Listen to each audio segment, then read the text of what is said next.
Yeah, who are you? It's Gary Cooper, asshole. So you want a piece of me? Come on. Come on, baby, come to Papa. I'll kiss your fucking Dalmatian.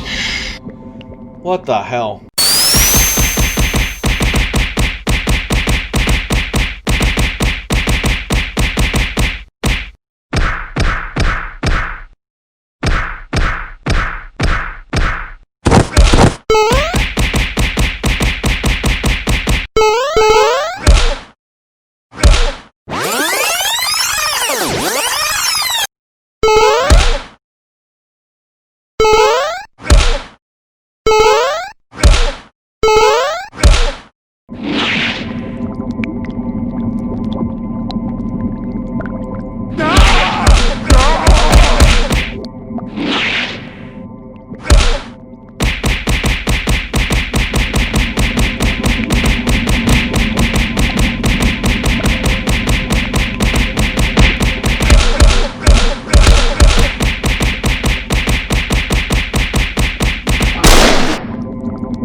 How come there ain't no Puerto Ricans on Star Trek?